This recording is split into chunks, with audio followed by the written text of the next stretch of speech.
नमस्कार। कार्यक्रम में उपस्थित और आज के कार्यक्रम के केंद्र बिंदु हमारे वरिष्ठ साथी श्रीमान वेंकैया नायडू गारू, उनके परिवारजन, विभिन्न राज्यों के गवर्नर्स, अलग अलग राज्यों के मंत्री, अन्य सभी वरिष्ठ महानुभाव, देवियों और सज्जनों, कल टुमारो 1 जुलाई को वेंकैया नायडू जी का जन्मदिन है। उनकी जीवन यात्रा को 75 वर्ष हो रहे हैं। ये 75 वर्ष असाधारण उपलब्धियों के रहे हैं। ये 75 वर्ष अद्भुत पड़ावों के रहे हैं।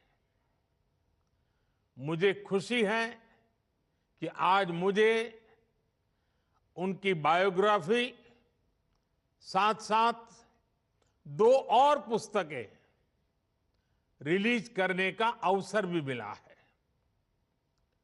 मुझे विश्वास है ये पुस्तकें लोगों को प्रेरणा देगी, उन्हें राष्ट्र सेवा की सही दिशा दिखाएगी। साथियों, मुझे वेंकैया जी के साथ बहुत लंबे समय तक काम करने का अवसर मिला है। जब वो पार्टी के राष्ट्रीय अध्यक्ष थे, जब वो सरकार में कैबिनेट के वरिष्ठ सहयोगी थे, जब वो देश के उपराष्ट्रपति और राज्यसभा के सभापति थे। आप कल्पना कीजिए, एक सामान्य से गांव से निकलकर किसान परिवार का एक संतान बड़े बड़े दायित्वों को संभालने की ये इतनी लंबी यात्रा अनेक अनेक अनुभवों से भरी रही है।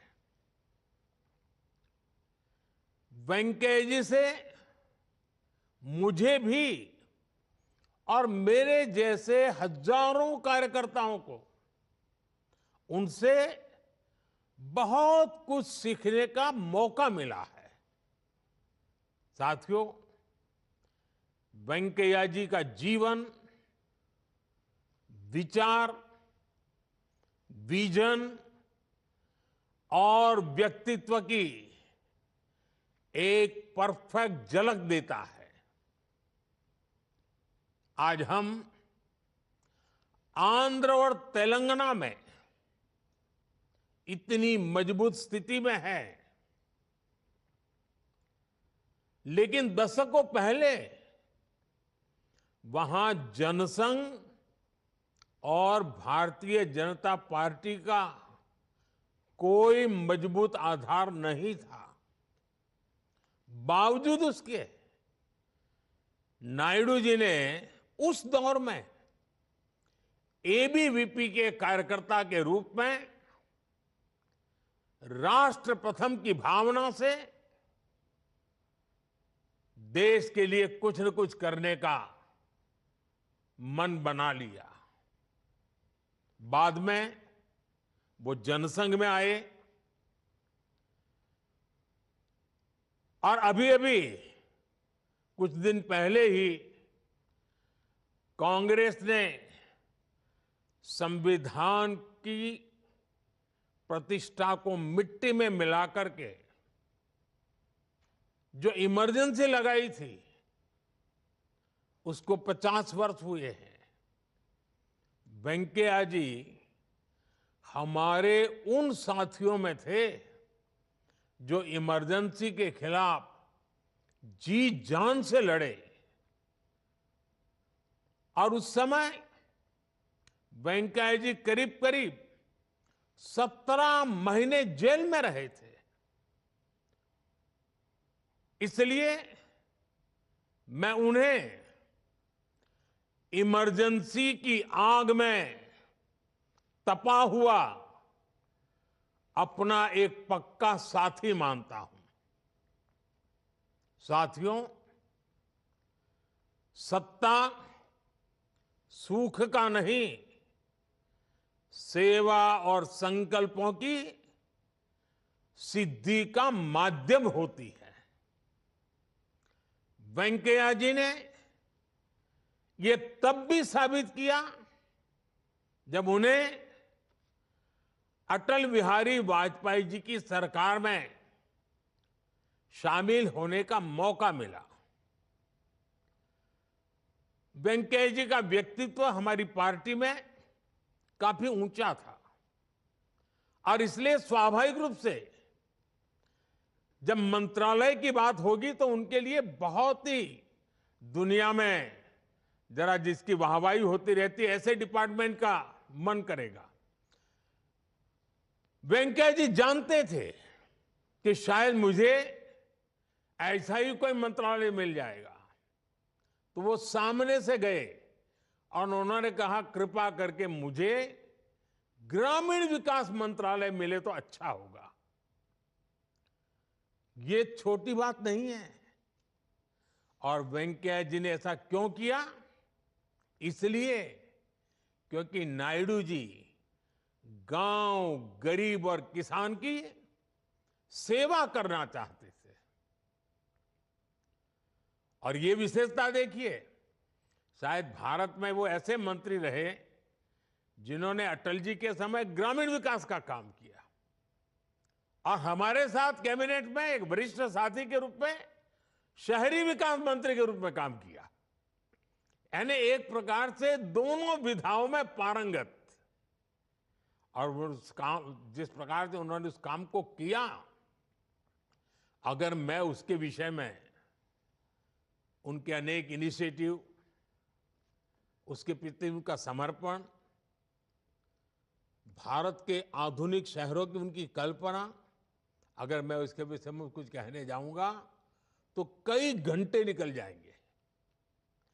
वेंकैया जी के कार्यकाल में स्वच्छ Bharat mission, smart city mission और अमृत योजना जैसे अनेक अभियान शुरू हुए। साथियों, वेंकैया जी की बात हो और उनकी वाणी, उनकी वाक्पटुता, उनकी विटीनेस, अगर उसकी हम चर्चा न करें तो शायद हमारी बात अधूरी रह जाएगी। वेंकैया जी की अलर्टनेस, उनकी स्पॉन्टिनिटी, उनकी क्विक काउंटर वीट, उनके वन लाइनर्स, मैं समझता हूं उसका कोई मुकाबला नहीं है। मुझे याद है जब वाजपेयी जी की गठबंधन सरकार थी तो वेंकैया जी का ऐलान था, एक हाथ में बीजेपी का झंडा और दूसरे हाथ में एनडीए का एजेंडा। और 2014 में सरकार बनने के बाद कुछ दिनों बाद ही उन्होंने कहा, मेकिंग ऑफ डेवलप इंडिया, यानी MODI, मोदी। मैं तो खुद हैरान रह गया कि वेंकैया जी इतना कैसे सोच लेते हैं। वेंकैया गारू, इसलिए ही वेंकैया जी की स्टाइल में मैंने एक बार राज्यसभा में कहा था, वेंकैया जी की बातों में गहराई होती है, गंभीरता भी होती है, इनकी वाणी में विजन भी होता है और वीट भी होता है, वार्मथ भी होता है और विजडम भी होता है। साथियों, अपनी इसी खास स्टाइल के साथ आप जितने समय राज्यसभा के सभापति रहे, आपने सदन को पॉजिटिविटी से भरपूर रखा। आपके कार्यकाल में सदन ने कितने ही ऐतिहासिक फैसले लिए। पूरे देश ने देखा था जम्मू कश्मीर से 370 हटाने का बिल लोकसभा की जगह पहले राज्यसभा में पेश हुआ था। और आप जानते हैं उस समय राज्यसभा में हमारे पास बहुमत नहीं था, लेकिन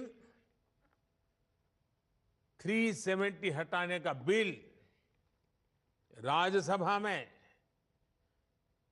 आन बान शान के साथ बहुमत से पारित हुआ था। इसमें कई साथियों, पार्टियों और सांसदों की भूमिका तो थी ही, लेकिन ऐसे संवेदनशील मौके पर सदन को सुचारू रूप से चलाने के लिए वेंकैया जी जैसा अनुभवी नेतृत्व भी उतना ही जरूरी था। आपने इस देश की, इस लोकतंत्र की ऐसी अनगिनत सेवाएं की है। वेंकैया गारू में ईश्वर से कामना करता हूं आप ऐसे ही स्वस्थ और सक्रिय रहते हुए दीर्घ काल तक हम सबका मार्गदर्शन करते रहे। और आपने देखा होगा, बहुत कम लोग जानते होंगे, वेंकैया जी बहुत ही इमोशनल व्यक्ति है। जब हम गुजरात में काम करते थे, वेंकैया जी जब आते थे, अगर कुछ ऐसी घटनाएं घटती थी तो वो सबसे ज्यादा पीड़ित नजर आते थे। वे निर्णायक रहते हैं। और आज ये भारतीय जनता पार्टी का विशाल जो वटवृक्ष दिखता है ना, उसमें वेंकैया गारू जैसे लाखों कार्यकर्ताओं, 3-3, 4-4 पीढ़ी भारत मां की जय इसी एक संकल्प को लेकर खपती रही है। तब जाकर के आज ये विशाल वटवृक्ष पनपा है। वेंकैया जी जैसे उनकी तुकबंदी के कारण ध्यान आकर्षित करते थे, वैसे हमारे वेंकैया जी खिलाने के भी उतने ही शौकीन रहे हैं। मकर संक्रांति पर दिल्ली में उनके निवास पर पूरे दिल्ली का हुज हू और एक प्रकार से पूरा तेलुगु फेस्टिवल, कभी कभी पूरा साउथ इंडियन फेस्टिवल, शायद अगर किसी साल न हो पाए तो हर कोई याद करता है, अरे वेंकैया जी कहीं बाहर तो नहीं है। इतना हरे के मन में मकर संक्रांति का उत्सव बहुत ही, यानी वेंकैया जी की जो सहज जीवन की प्रक्रियाएं हैं उससे भी हम लोग भली भांति परिचित है। मैं तो देखता हूं आज भी कोई भी अच्छी खबर उनके कान पे आ जाए, कोई भी अच्छी घटना उनके नजर आ जाए, शायद ही कभी वो फोन करना भूलते हो। और वो इतने भाव विभोर होकर खुशी व्यक्त करते हैं, हम जैसे लोगों को उससे एक बड़ी प्रेरणा मिलती है, उत्साह मिलता है, उमंग मिलता है। और इसलिए वेंकैया जी का जीवन आने वाली पीढ़ियों के लिए और सार्वजनिक जीवन में काम करना जो चाहते हैं ऐसे नौजवानों के लिए बहुत ही प्रेरक है, उत्तम मार्गदर्शन देने वाला है। और ये जो तीनों किताबें हैं, उन तीनों किताबें अपने आप में, किताब को देखते ही उनकी जर्नी का हमें पता चलता है, हम भी उसकी यात्रा में जुड़ जाते हैं। एक के बाद एक घटना प्रवाह से हम अपने आप को अनुबंध कर लेते हैं। साथियों, आपको शायद याद होगा, एक बार मैंने राज्यसभा में श्रीमान वेंकैया गारू के लिए कुछ पंक्तियां कही थी। राज्यसभा में जो कहा था, मैं आज फिर उन्हें दोहराना चाहता हूं। अमल करो ऐसा अमन में, अमल करो ऐसा अमन में, जहां से गुजरे तुम्हारी नजरें, जहां से गुजरे तुम्हारी नजरें, उधर से तुम्हें सलाम आए। आपका व्यक्तित्व ऐसा ही है। एक बार फिर आपको 75 वर्ष की यात्रा, और मैं तो याद है हमारे एक मित्र हैं, कभी उनको मैंने एक बार फोन करके पूछा, भाई कितने साल हो गए, कितने, क्योंकि उनका भी 75वां जन्मदिन था। तो मैंने उनको ऐसे ही फोन किया, तो उस साथी ने मुझे ये नहीं बताया उनके 75 साल हुए हैं। उन्होंने मुझे जवाब दिया, मैंने कहा भाई क्या कितने साल हो गए? नहीं, बोले अभी 25 बाकी है। देखने का ये नजरिया है। मैं भी आज 75 वर्ष के आपके यात्रा जिस पड़ाव पर पहुंची है, और जब आप शताब्दी मनाएंगे तब देश 2047 में विकसित भारत आजादी की शताब्दी मनाता होगा। आपको जन्मदिन की बहुत बहुत शुभकामनाएं, बहुत बहुत बधाई। आपके परिवारजनों को भी आपकी सफलता में उनका जो योगदान रहा है, कंधे से कंधा मिला करके, और कहीं छा जाने की कोशिश नहीं, एक मुख सेवक की तरह सबने काम किया है। मैं आपके परिवार के सब लोगों को बहुत बहुत बधाई देता हूं, बहुत बहुत शुभकामनाएं देता हूं। आपका बहुत बहुत धन्यवाद।